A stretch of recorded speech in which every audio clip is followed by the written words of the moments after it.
Hello and welcome. I'm Zara Sethna, your host of the Collapse Life podcast. You probably wouldn't buy a car if you couldn't replace its tires. So, why can't we replace the batteries on our phones? Our guest today is here to talk about that. Gordon-Byrne co founded the Repair Association, which works to redefine what ownership means in the 21st century.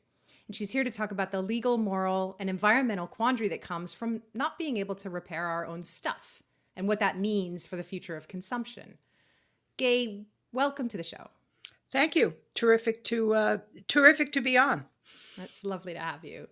So, I've heard you refer to yourself as a repair geek. So, just take us a little bit on your journey. How did you come into the current role that you have, and why did you feel this was such an important issue? I was in the computer business my entire life. My dad designed computers for a living in the 60s, and I thought everything could be fixed. He fixed everything, whether, as we joke, whether it needed it or not. So some of the repairs were more successful than others, but it never occurred to me that you couldn't fix your stuff. And after 40 years, and I was sick of it. I was sick of being a leasing company. I was sick of the grind, and I retired. And then I didn't enjoy that very much. It was very boring. And I had the opportunity to work with some of my friends from prior lives, and they were having trouble being able to fix their computers in the large sense. They couldn't fix the computers that basically I sold for 40 years. And that was a change that happened in around 2010. And I essentially over volunteered at that point and said, okay, I'll see what we can do. And I wound up being the chairman of the committee. And then I wound up being asked to be the executive director as we founded a trade association. And I had to learn by doing. I literally jumped in the deep end. So, but here we are 10 years later, and I feel pretty confident. Yeah. So tell us a little bit about it. So, do we actually have a right to repair? Are manufacturers in any way obligated to make it easier for us to fix our stuff? Oh, technically, we have the right to repair. Um, but if we give up our right, which we are very often asked to do every time we click to accept an end user license agreement, that contract controls. So, yes, manufacturers are not supposed to prevent you from making a repair. They are supposed to under antitrust law. They're not even supposed to tell you you can't make a repair and make you buy anything from them. But those laws haven't been enforced in a really good long time. So we don't have the legal support. We don't have the court. We don't have court rulings that support this. And so we're basically stuck writing new law because the laws are all retrospective. They all say, if you do this, we will fine you or we will haul you into court. But they don't say you can't do this. So that's why legislation is necessary because they're all doing it. Right. So you hit on the key word control, which is something that we think about and talk about on Collapse Life a lot. That there seems to be this kind of ever-present control grid that wants to restrict our sovereignty and our personal freedoms, and we just wanted to talk a little bit about is this lack of a right to repair just kind of confirmation of that, of this control that's shaping our lives, and do we even know that it's happening? Are we, like you said, we sort of quietly click on buttons, but does that make us powerless to fight it? Well, we're definitely not powerless. I can promise you that because we have experienced being able to create power and change some of these rules. But it's not just a control freak kind of thing from the standpoint of the manufacturers. It's also money. It's very, very lucrative. And the real reasons behind not being able to fix your stuff are not ethical and they're not conceptual. They're just money. If you can't fix your stuff and you have no alternatives, you got to go back to the store. And that's exactly what manufacturers want you to do. And then to make sure you only go to their store and not somebody else's store and buy competitive products, they can dangle all sorts of attractive things like rebates or discounts or trade-ins. So it's very much of a rigged game, but it's not really rigged for any other reason than money. They can just make more and more Oh profits out God. of it. Yeah. Because the end goal is not, they just want to sell more. you as a consumer want to buy less. It's a really profound conflict. Right. And when people say, well, how do we negotiate this? We basically say, not really. It's very binary. It's either you can fix stuff or you can't fix stuff. And there's not a lot of wiggle room in that. I'm joking. There is no wiggle room in the middle. Right. Although there is, right? So you've been working, you said, for 10 years at Hmm. this Yep. organization. And so talk a little bit about what you've learned along the way and what you've achieved as well. What I've learned is that individuals are very powerful when they deal with their legislators. Your personal contact with your legislator is really powerful. And most of us think that the only power we have is to vote. Well, that's not powerful. The power is when you go and you sit down with the person that is in your district, whose job it is to work with you and to help you, and you say, I have this problem, I need your help. And we pretty well learned that way over 90%, maybe close to 99% of the people we sit down with have the same problems. They can't fix their phones, and they can't fix their cars, and they can't fix their dishwashers. And it's not personal, it's palpable how frustrated people are with not being able to repair their stuff.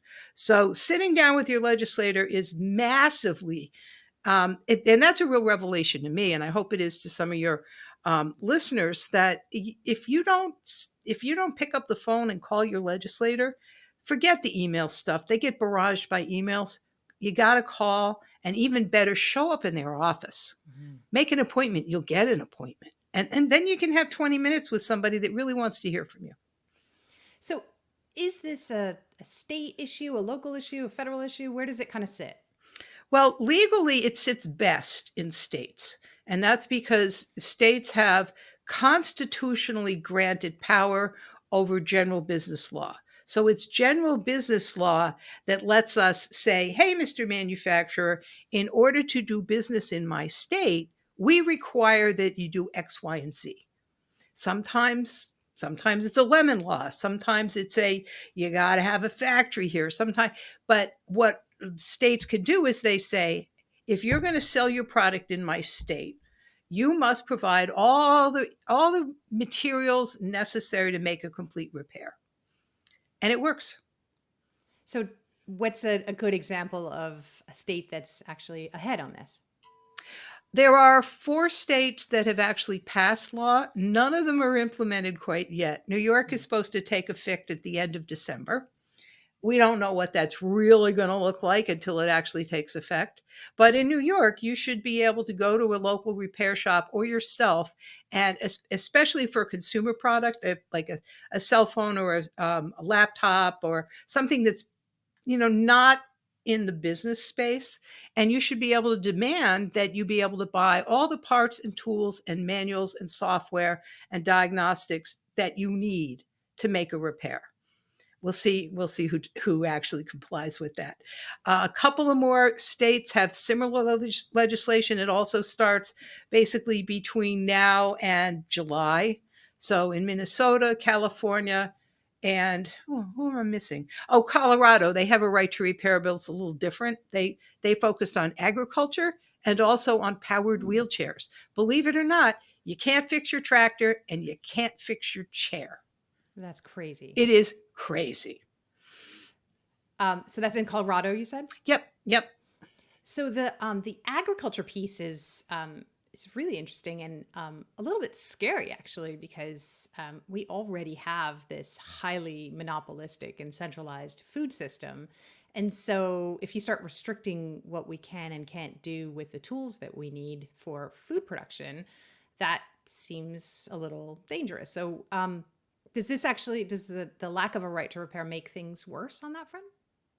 Well, it's already just about as bad as it can be. So lack of right to repair is our current situation.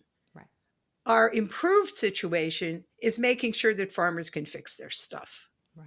without having to jump through hoops, without having to go to the dealer and beg them to do something. And sometimes it's not just inconvenient, sometimes it's really impossible. There simply may not. There's situations where the dealer doesn't have the parts, or they won't sell you the parts because you've pissed them off. So, yeah, we need for food security. Absolutely, we need to have better control over what we can do when it comes to agriculture, and that's got to include right to repair.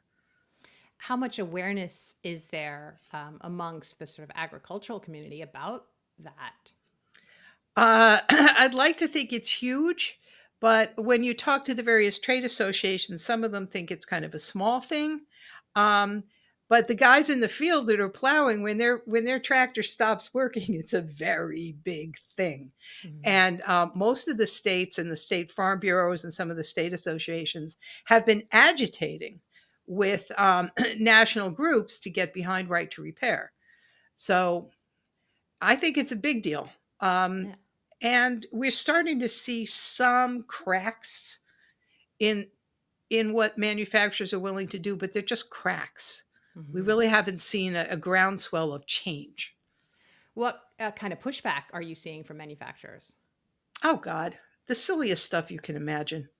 It just if you could come up with a scenario whereby, oh, here's one. This is very common. They've told people that if farmers could fix their their tractors, that tractors would go rogue and run over farm workers. No, I'm not joking. I'm not joking. They're going to murder farm workers. And never mind that these things go 2 miles an hour. Also, don't they have to pass sort of safety God, yes. checks?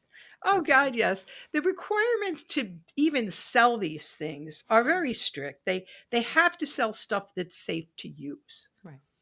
And they have to theoretically make sure that when you bring your stuff to them to be repaired, that it is repaired correctly. But that's not unique to them. Anybody with a manual and a diagnostic, or particularly on an electronic piece, the electronics either work, again, back to binary, they either work or they don't. There's no halfway. A circuit, electricity has to pass from point A to point B. And if it doesn't, it doesn't. So it's really hard to imagine a scenario other than a mechanical adjustment where a part could be installed and not work and have somebody pretend it's fixed. It's it's it's pretty wild out there. It's up there with running over farm workers and children. What about with the legislators themselves? Are you getting pushback in any particular places from the legislators? It really much depends on how little tolerance legislators have for opposition. And it has nothing to do with the logic of it, but they hate the idea that 15 different companies are going to come into their office and make demands and tell them that this is a terrible bill. They don't like that. Mhm. But it's not, but there's really no difference in being able to fix your cell phone or your TV or your dishwasher or your tractor other than the shape of the product. Because fixing is fixing. It's yours or it's not yours. These are all things that you have the right to repair, but you're being told you can't. Yeah. And so that's obviously the work that you're doing, but a large part of this is probably just kind of raising people's awareness and helping them understand what's Yep. going on, right? Yep. It's almost inevitable if we go into somebody's office and they've never sat with us before and we're talking about right to repair, it's inevitable. They will hold up a phone with a cracked screen and they will say, "Oh, you mean like this?" And we say, "Yes." And they say, basically, "Where do I sign on?" So no pushback there. Oh, no, no. Everybody that has a phone knows what a pain in the ass it is. That's right. So, but the next piece is not everybody can do these repairs themselves, and there was a time when small town America was filled with these little repair shops, Hmm. TV repair, vacuum cleaner repair, and that Yep. was like the pillar of the community and the driver of the local economy. And those have started to disappear.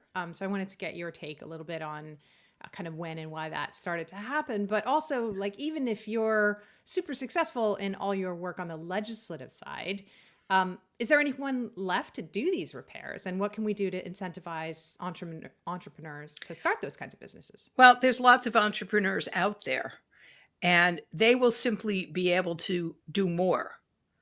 And the kids that, like my son is a perfect example. He would like to start his own repair shop in our little tiny town. And I told him, wait, we got to see how legislation goes, because there's no point in investing in a business where I would be the investor and then not be able to do the things that your customers are going to want you to do.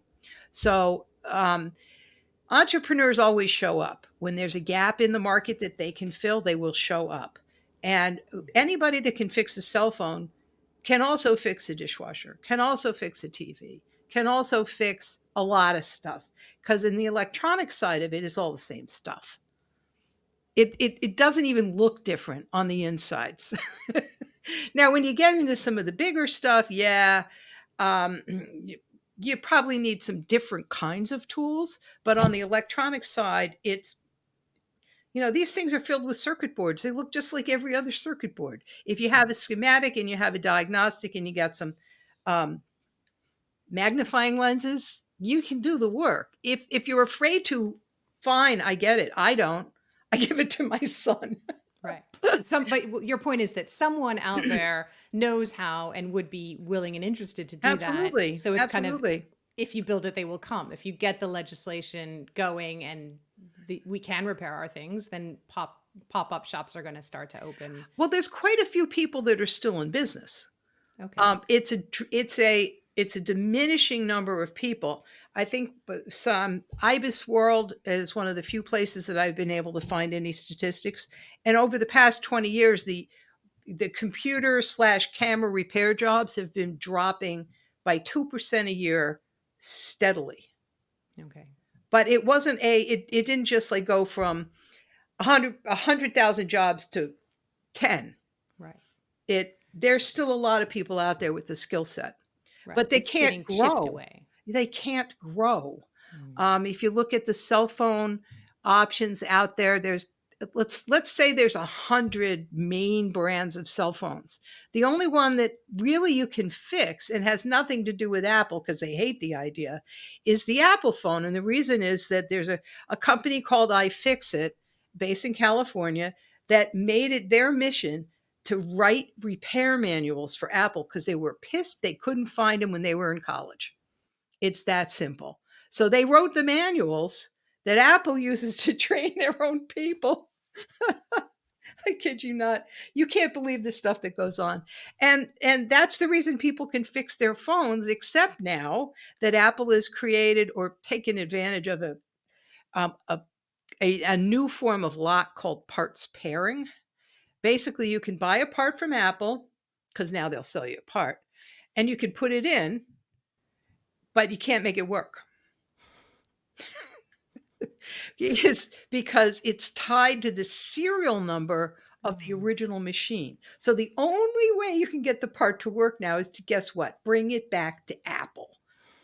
Of course. And have them do the magic wand and make their fun stuff and, allow this part. I call it the papal blessing. Sorry.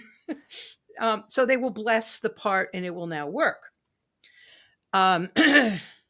It's not exactly what we think is as of repair friendly.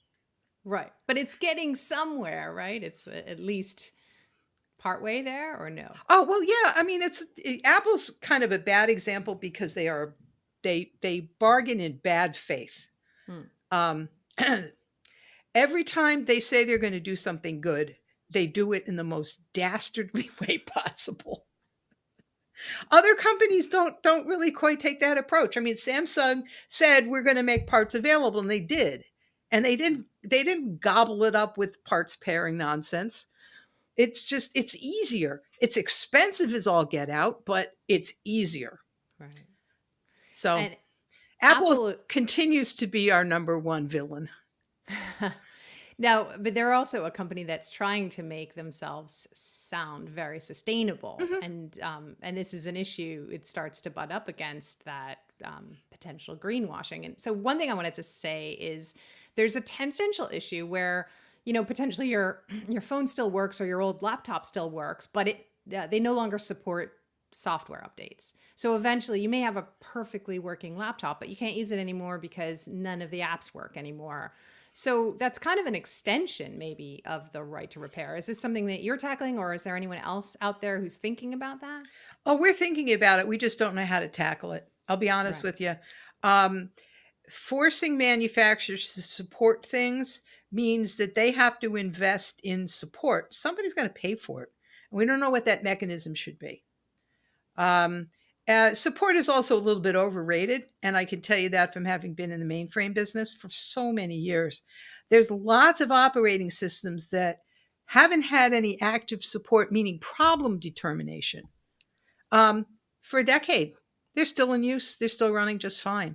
We have this idea that if we drop support, oh my God, nothing's going to work. Well, the chances are everything will still work, but you won't get the new stuff Mhm. if there is Right. any. So it's a little bit of a, some of it's very true. I mean, especially on the cybersecurity side, you do need active cybersecurity support, but none of the manufacturers are good at it. Right. That's a different problem. We'd like to address that, but again, it's not repair. Yeah. And you've got enough on your plate. I gotta get this. I gotta get repair done first before I personally will have any time. Right. Other people are probably working on some of those ideas concurrently. Just it's not coming from my organization. Correct. Yeah. But so the other end of it, and again, this is probably somebody else's role, but maybe there'll be someone in the audience who's ready to step up. Yep. The other end of it is this sort of behavioral side, right? So maybe someone has an old laptop and everything still works, but it's not up to date, and there's a little bit of like almost fear of missing out, like, oh, I need to get the newest and the latest, and everybody else has the newer version, and so they may give up on that old machine that still works just because they want to go and get the newest, shiniest object. So there's still, I think, a piece of almost electronic addiction. We have a lot of stuff, a lot of electronic stuff in our house. So can you just talk us through some of those numbers if you have them? And I know it's not your organization's role, but what are some of the ways we can help raise awareness about the impacts of our consumerism? Just from a strictly practical e-waste standpoint, there's a really direct connection between throwing things away when they're still good and keeping them in use while they're still good. And if you throw stuff away because you didn't feel like getting it repaired, you are a major contributor to our really truly growing e-waste problem. But if you were to hold on to this thing and get it fixed, or maybe give it to somebody that could continue to use it, there's a one-to-one correlation between the e-waste that's generated by throwing it away and the lack of waste by keeping it. It's direct. It's mathematically easy to figure out. You keep a phone for 4 years instead of 2, you've cut your e-waste burden by half. Mm-hmm. And you've doubled the useful life of a gadget that was otherwise going to go nowhere.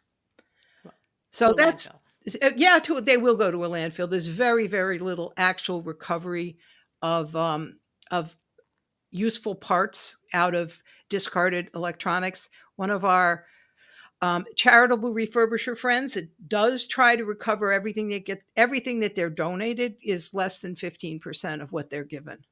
And that seems to be so there's 85% more stuff out there that's not getting fixed, and reused, even when people are donating it for the purpose of continued use. So there's a long way to go. Um, I can't help it if people think they have fear of missing out, but the chances are, if they've got a 4-year-old laptop right now, they've already missed a lot. And they're probably thinking they don't need to rush out and get a new one. They've already got that sense that maybe there's nothing really all that wonderful about the new. 20 years ago, when laptops were really revolutionary changes every 6 months, that made some sense. You really did. There was a quantum leap between products. Now they're all very, very powerful. It's really hard to imagine how you couldn't go about using a 5-year-old laptop in your daily life indefinitely. Mm-hmm. Do you have a sense, off the top of your head, of the scale of the e-waste problem? E-waste being electronic waste. The scale. Um, this may be an old stat, but I think the EPA identified there was something like 3.5 billion pieces of electronics being discarded every year. Wow. Yeah, big. Yeah. And it it's not the stuff that it doesn't degrade in a landfill. It stays there forever and ever. The plastics will fall apart before the metal does. Yeah. Yeah. And all of the adhesives and all of the solder and all of the manufacturing chemicals that go into these things, they leach out and they leach into the water supply. So it's ugly here, but it's actually even uglier on the manufacturing side, which we don't see. And it's really tragic to see what's happening in non-US, non-European US Western nations, where people are they're exposed to all sorts of terrible stuff. The mining and everything else that goes into producing these products is really very toxic. And we're not taking care of those people because we only see the bright, shiny, pretty stuff. Hmm. Yeah.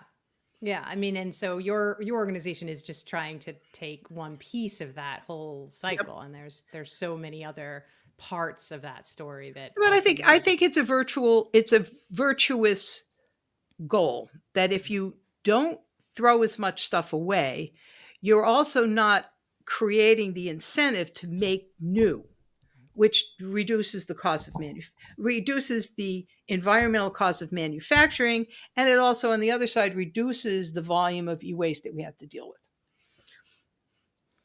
So tell us a little bit more about the Repair Association. So who are your constituents, and what does it look like? Let's say you're going to have a meeting with a trade group or with a, I don't know, do you talk to members of the public? What does your pitch sound like?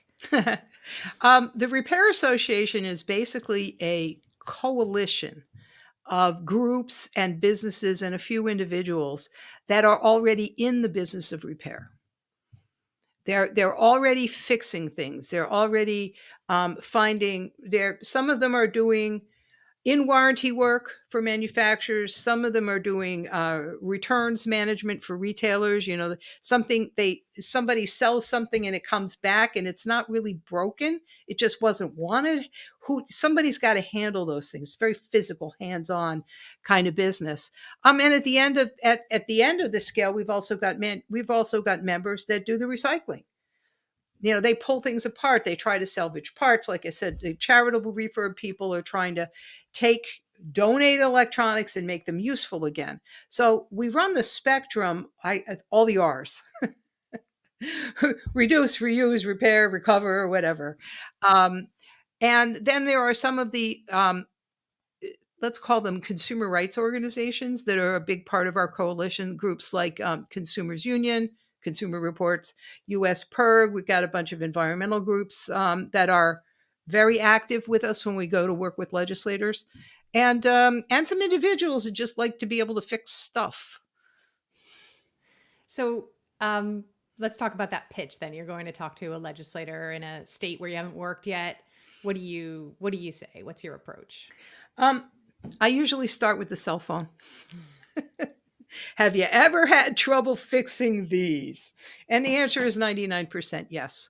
And most people understand pretty regularly. They say, what is right to repair? And we explain that you bought something, you own it, you should be able to fix it, and you shouldn't have to take it to the manufacturer when maybe there's somebody nearby that could do the same job for less or more conveniently. And the answer is always, tell me more. It's a very, very simple sale from the standpoint of explaining things. Legislators will very readily say, I think that's really important. And then the next question is, who's going to be in opposition? Mm-hmm. That's the second sentence of the meeting.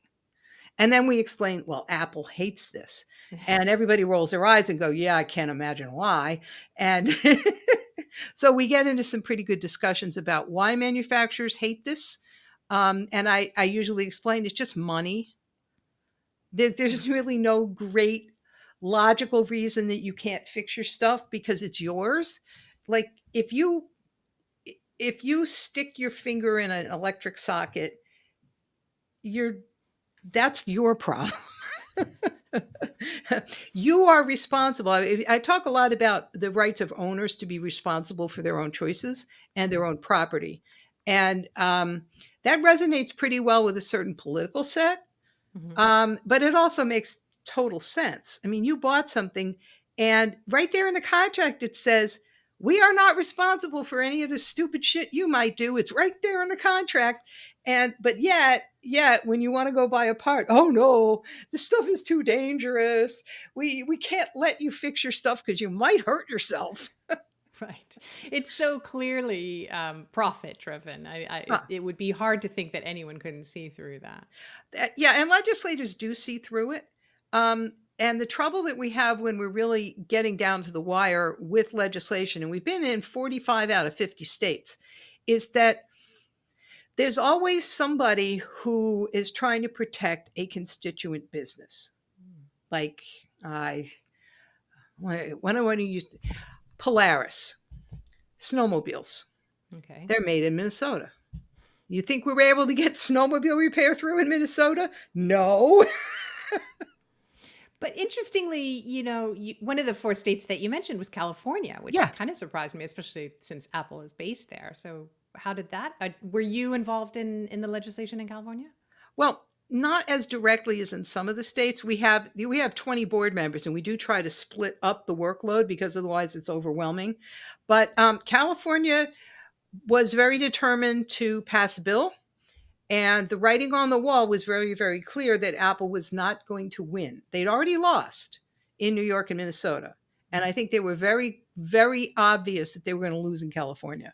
So, despite the fact that they put on their happy face and did the yeah, we want to be sustainable, they had to come to grips with it. So there's uh, they were very much under pressure. Mhm. And along those lines, a bunch of other manufacturers also said we are going to comply with right to repair nationally. So Apple was not the first, and they were not the best. They are the biggest. Mhm. And so you mentioned snowmobiles, you mentioned tractors and wheelchairs. So are you actually having to take this legislation down to the level of type of equipment? Oh yeah, Wow. yep. Um, because legislators have constituents. It's just not pure. Politics, when sausage is made, let me tell you, there's a lot of stuff that gets left on the floor. Some of the strangest things you've ever heard of get left on the floor. Now, I had no idea. The fire alarm companies were adamant that they should be exempted because they didn't want to be. And they said, "Oh, well, we're subject to this regulation and that regulation." And you know something? We finally said we were so exhausted. We just said, nobody's begging us to be able to fix fire alarms. Let's just move on. Yeah, I was even thinking about that. Is there an issue with having to fix your fire alarm? So really you're taking it appliance by appliance almost. Um, it seems that way, but it's really a little bit. I mean, home appliances have a category, Mhm. and it's big enough that we don't fight ovens versus refrigerators. But we do have a problem with like large scale air conditioning units.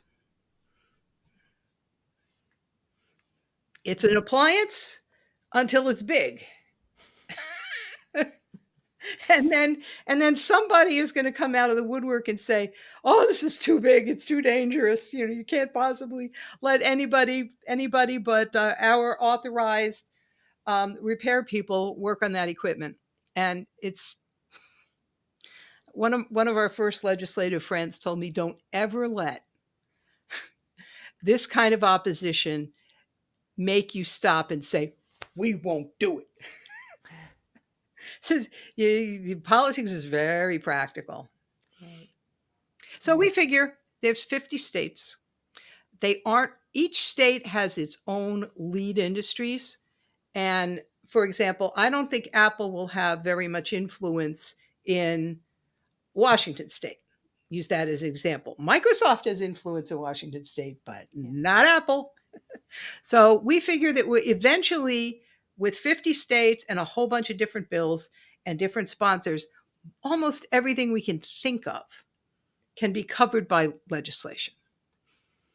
But will the legislation only apply in one state, or will it transfer over, for Well, example? that's the fun part. Because let's say you don't hand out a manual. Well, how do you hand out a manual in Oregon and Ah, make sure it doesn't leak its way over the border with Washington and vice versa? tricky. Parts, you can buy a part and ship it FedEx. Nobody's going to know. Yeah. Yeah. Um, the larger the stuff is, like, the John Deere tractors, the little bit more practical or impractical it gets to be to cross borders just because they're big. Mhm. But anything you could ship overnight is not going to be a problem. And anything that's on the internet is not going to be a problem. It's going to be out there instantly, Yeah. which is kind of why some of the manufacturers are saying, yeah, I think we're going to comply because they don't have a choice. They could either say, hey, Minnesota, we're just not going to do business in Minnesota. Now, that might work in a very small state. Rhode Island, if somebody were to say, something, I don't like the bill that Rhode Island wrote, I'm simply not going to sell my stuff in Rhode Island. That could happen. And anybody that needs it's just going to go to Massachusetts, 5 minutes away. Right. Yeah. No, that's actually a really interesting way to look at it. That it's state-led legislation, but this is the benefit of our connected internet world in a way. So Yep, that's a very really much so. It's going to be smart very strategy. hard to keep the stuff from crossing borders. It's much less obvious when you're crossing international borders. Mhm. How have you seen things change in the 10 years that you've been doing this? And maybe second part to that question, what has been the biggest surprise? It has gotten steadily worse, not better. More manufacturers are doing more dirty tricks to avoid having anybody go into the business of fixing stuff. And a lot of them have made very big strides in not selling anything to anybody. So I'd say it's been a negative 10 years. The biggest surprise, honestly, is how long it took, because it seemed to be very obvious that this was a huge problem 10 years ago. It hasn't gotten any better. We've had tremendous media coverage. I mean, it took much longer. And that's partly because we really didn't understand how the legislative process always takes a long time. I think about the only thing that you can get done in a single session is maybe name a road. There's No, I'm not joking. I'm not joking. There are whole sessions where nothing gets done because this guy is mad at this guy, and the Senate hates the House, and the leader of this and the leader of that, they can't get along, and nothing, zero, gets done. So there's a lot of reasons that things take a long time. And that's been very disappointing and a little disheartening. But, we've had enough good wins along the way. Every time we get through a committee and we move on to the next step, or we get through the House and then we can get to the Senate, it's very encouraging. And so we've kept our enthusiasm high, even in the face of over 100 bills that didn't move.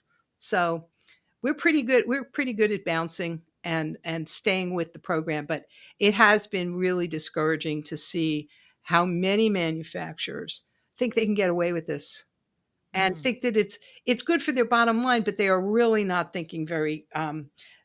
Their customers hate them, yeah. and they will run away as soon as they can. Everybody does. So, one thing that we always try and do in our conversations on Collapse Life is give people some tools and some practical advice on what they can do. So, what can people do in their own lives to support the work that you're doing? And is there anything specifically that they can do to actually, um, help your organization? The best thing anyone can do is to contact their state representative and senator and tell them you want your right to repair. And even if your state already has law, it's still a good phone call because every legislator likes to know they're doing the right thing and they like to hear from their constituents about how wonderful they are. So it's never a wasted effort. And I will tell you that the laws that are on the books right now are they're not perfect. They're going to need some amendment. So even if they've already got a law, we haven't gone through an enforcement period. We don't know what's going to happen. And it's very much worthwhile raising your voice to make sure that your representatives are representing you and not just manufacturers. Right. And then I guess there's a behavioral aspect as well that people can just think about the products and their own consumerism, right? Oh, absolutely. If you don't need something new, my advice was stick with the old stuff unless there's something really, really important about the new product that you really value, that you think is worthwhile. Because new these days no longer means better. It often means less durable. It often means there's a lot of sacrifices made in the manufacturing process to make these things cheaper, either to make more money and have a higher profit margin or to simply be able to sell them at a lower price point. So new means worse in almost all cases, sorry to say. The other thing that new doesn't really do, I, I can't emphasize how lousy most of these products are. They're made not to be repairable. They are made with glue. They are made with, they solder everything together if they can't glue it together. They're made with plastic clips that will break as soon as you try to open a device. So when you're looking for your Christmas gifts, try to find things that are screwed together and are not glued together. Try to find things that have metal instead of plastic.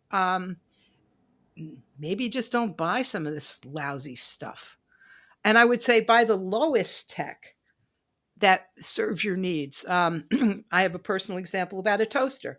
I bought a fancy toaster, $60, and it had a digital display. And you put how long you want the toast to run digitally, right? Well, the thing didn't last a year, and I brought it to a repair clinic that we were hosting in the Albany State House. And one of the techs looked at it and he said, "Well, your toaster's circuit boards are toast.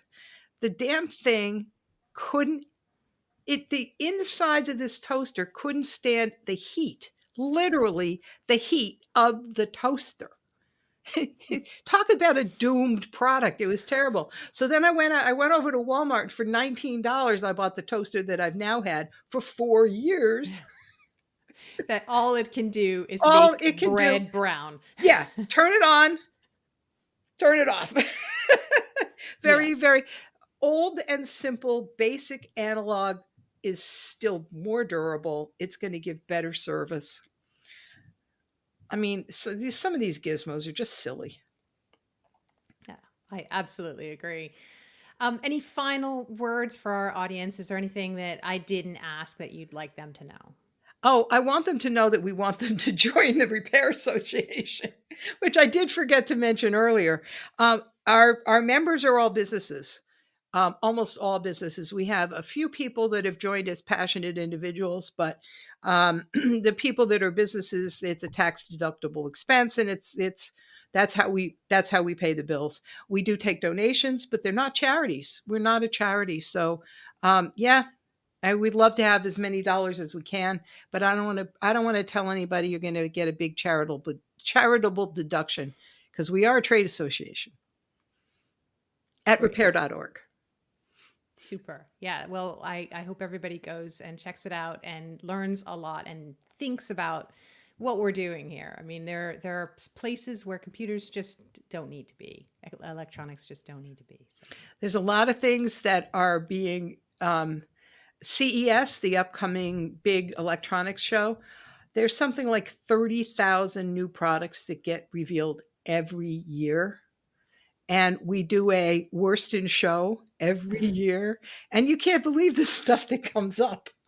It is It's like, amazing. why would anybody do that? Yeah, so, yeah, there's a lot of garbage out there. Mhm.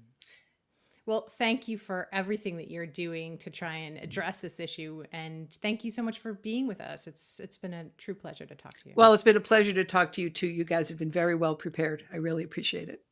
Thanks so much.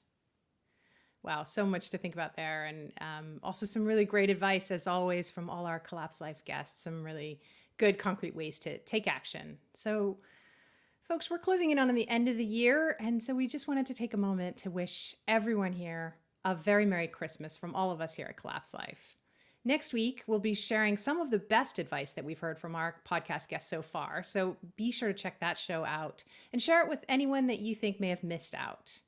We'll be taking a break in between Christmas and New Year, but we'll definitely be back in 2024 with more great weekly content on Rumble and YouTube. So make sure you like and subscribe so you'll be notified as soon as our new shows are up.